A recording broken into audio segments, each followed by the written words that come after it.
Everyone, so today we are doing story number 14. Here we go. As 12 days later passed with the baby dove that I had, I remember vividly. Same things keep on happening. The cage flying from the nightstand all the way to the door. I had to find out what was going on in that house. I didn't want to fear my dove dying of a heart attack. I had to do something immediately, and something had to be done. I called a priest over to my house and to say something, and so he came over. Forgot bitten, it was my friend Lucille Delgado. He became a priest at the local church. So he said something to the spirit, whoever was in my house, and sprayed holy water. That only made matters worse. 2 days later, my young dove, who was only 14 days old, was violently ill, and he was resting on the couch, bundled up in a soft blanket. And I was cleaning around the house when the bathroom light just went out. And my power cord to my charger blew up. It started sparking. Thank God I ripped my phone off the charger immediately. The flames started building in the bathroom as I was cleaning the bathroom sink. I swear to God, I had no water on at that point. So as I was trying to fight off the fire, I immediately got it and my charger was all melted. So I soaked it in ice cold water and threw it out.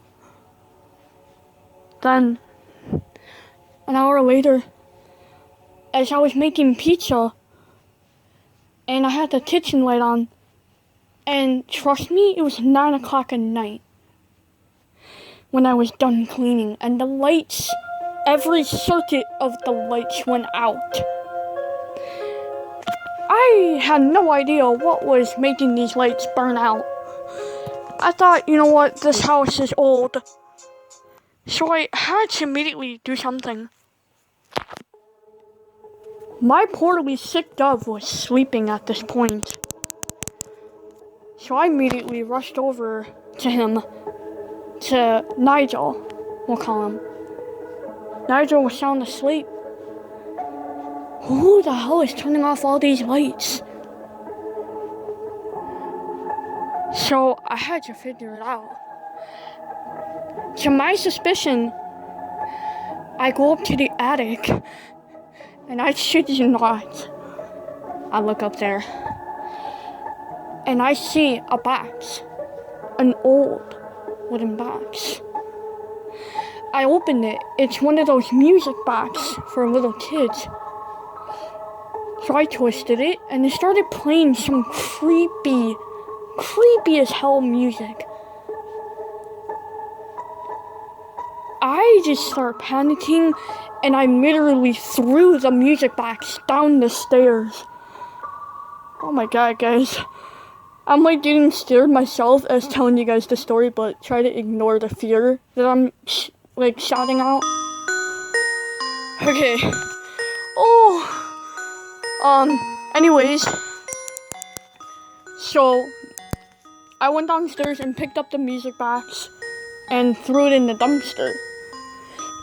And one day my sister came over and she's like, "You got the old music box?" "What music box?" I say. "The old one in the attic, remember?" "I threw that away," I say. "Why?" "I wanted nothing to do with it. But I want it." okay, go dig it up. It's in the dumpster. Trust me, she does. And I had no idea why she would do that. So, a few days later, it was my friend Brooke's birthday, and I was gonna go hang out with her. So we went to go see a scary movie. And that time, we went to go see the scary movie, and things took a drastic turn. When we were out, my friend and I were driving this dark road at night, and we seen something up in the distance. So my friend Brooke is like, look at it. I said, what is it? And it was at the time when we were driving back from the store, buying my grandma something for her birthday. So we got closer inspection, and it was corpse. Dead corpse in the street. My friend bolted right over the dead body, and we sputtered and hit a tree. The car flipped. We managed to survive, but got third-degree burns all over. We managed to find our way out of this dramatic car crash and got our phones, and luckily it was still working. My friend's phone was completely shattered, so mine was still safe, and so I called for help, but as I was trying to call, I seen an ambulance coming our way, and the cops. So I was like, oh my God, Brooke, don't tell me you're gonna get a ticket. I hope not. I seen blood trickling down Brooke's face and mine. We were completely damaged. We didn't know how we were gonna recover. We got to the hospital. Brooke needed surgery. I didn't, luckily. But I got bandaged up and stayed over for a few days. After a few days, I was out and they took the stitches off, and my friend Brooke was badly disfigured. She didn't know how to cope with this. I didn't know how to help her. 2 months after in the hospital, she got out, and she seen the look in the mirror, and she was not happy with herself. She wanted to do something obvious that was wrong. Something that no kid should ever do, or nobody should ever see.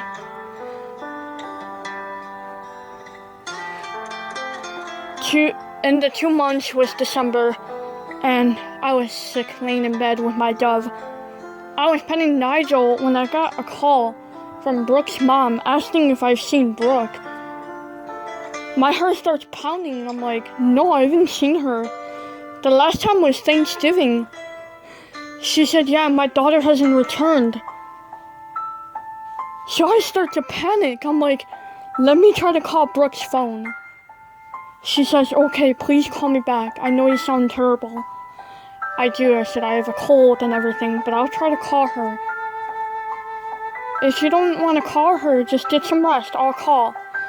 No, I said, she's my friend. I'll call for you. Okay, she said. I hung up with Brooke's mom and I called. And I have no idea what happened with Brooke.